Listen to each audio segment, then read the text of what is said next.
All right, so I've been playing a lot of digital Gloomhaven lately, and I wanted to talk about some of the great and horrible things that this adaptation has kind of presented over the 50 hours that I've been playing it. There's a lot to love here, but there's also one very specific thing that I think just represents a broader clash between the board game medium and the video game medium, right? That kind of makes these adaptations, there's like a very common struggle between them, and I want to get into that later in this video. But first, as a video game developer, I've been working on an adventure game that has like this board game minigame thing to it. So I was well aware of some of these difficulties before jumping into the Gloomhaven Digital. It's a massive board game. Lots of people love this game. I was hearing about it for ages, and I played a bit of Jaws of the Lion in person with my friends, and that experience was so fun. The Gloomhaven that, you know, you get your cards and your co-op players also have their cards, and they synergize in interesting ways, and surprising things happen. You might kill an enemy and all shout with joy. That is still present in the digital version. We've had plenty of moments with that where it's super exciting, and there's a lot of awesome positive things about this digital version too, where, you know, when you're managing the tabletop version of Gloomhaven, you have to manage the health of all the monsters, the health of all the characters. You have to manage the elemental track, that little thing to know if like the fire is active and you can pull the fire off into your thing. So the digital version manages all of that for you, which is fantastic, right? The legibility of everything, of what monsters' health are at, like, you know, when you're pinging, when you're pointing at something, you can know exactly where people are pointing. That's all really wonderful. You can read all the cards. You can see what all the monsters are going to do without getting up and leaning across the table. Scheduling, playing virtually is just so much easier on scheduling. You don't have to, you know, set up, tear down. You can play with your friends across the country. That's one of the biggest positives, that's just evident in this medium. And overall, like, you do still get that Gloomhaven joy from this digital adaptation, right? So I quick little aside about something that happened last night when I was playing this is, like, I got a new card that allowed my character to summon what I thought was going to be a very powerful monster, and it ended up just being like an inanimate damage sponge, which is still useful, I guess. But so I just went into the scenario so dejected, but then it just lined up perfectly where someone else was able to make that object attack through their card.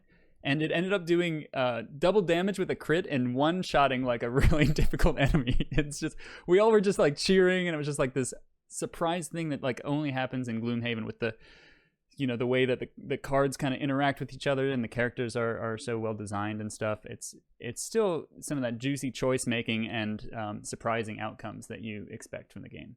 Now, like, you know, you can see here on the Steam page, there are some mixed reviews with this, and a lot of that is because of the networking isn't always perfect, like the joining and dejoining and like the desync that happens sometimes. I haven't experienced too much of that, but, you know, it is present for a lot of people, and it kind of ruins their experience with this game.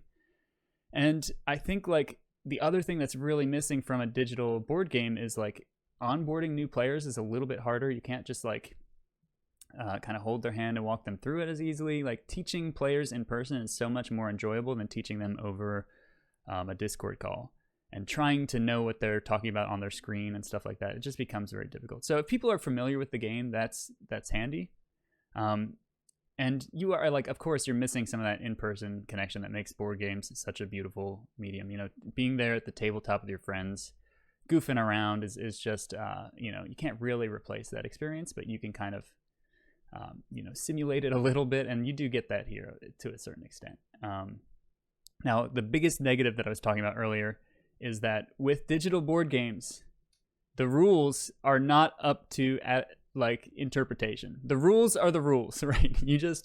You have to respect them, right? And if you think a rule it should not apply in this particular scenario, it's just like, too bad. You just have to deal with it.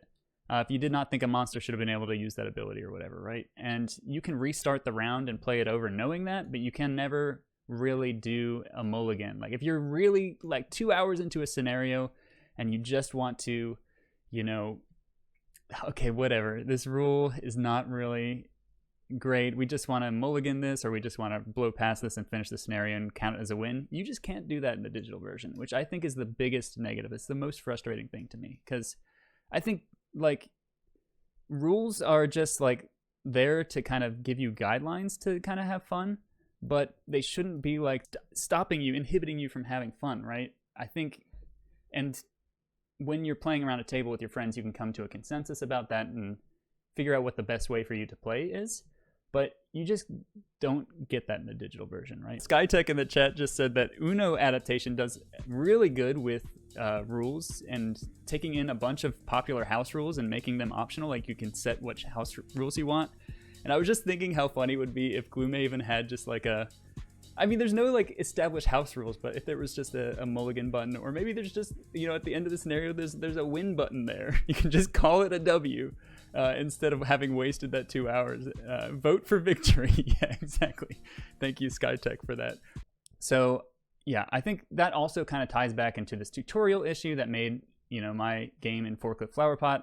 I just was looking at this card game and looking at how to teach people how to play it. You know, it had this deck building aspect. It had also this kind of area control aspect in the middle. And I just decided to, in the end, I just wanted to focus in on the kind of Outer Wilds aspect of the exploration. Maybe I'll hide the board game somewhere in there because it is kind of done and you can either play against a computer or against a friend. So maybe I'll hide it somewhere in as like a bonus thing, but mostly it's just, I'm going to peel that back and focus on the main game because I feel like there's just too many problems with translating the board game medium into a digital format that I'm not even going to get the benefits of having networked multiplayer with this. So it's mostly just a frustrating learning experience. And so I just realized this is something I should cut. And if I want to develop it into another game, I could do that sort of thing. But yeah, if you want to follow along more with my game development journey, I write once a month a kind of newsletter article about both the games I'm playing, my design thoughts on them, and the games I'm developing. It's called the Tomato Club. You should sign up. It's very nice. I've written 12 issues over the last year in 2025. I was very happy with how that all went. And I'll catch you in the next video.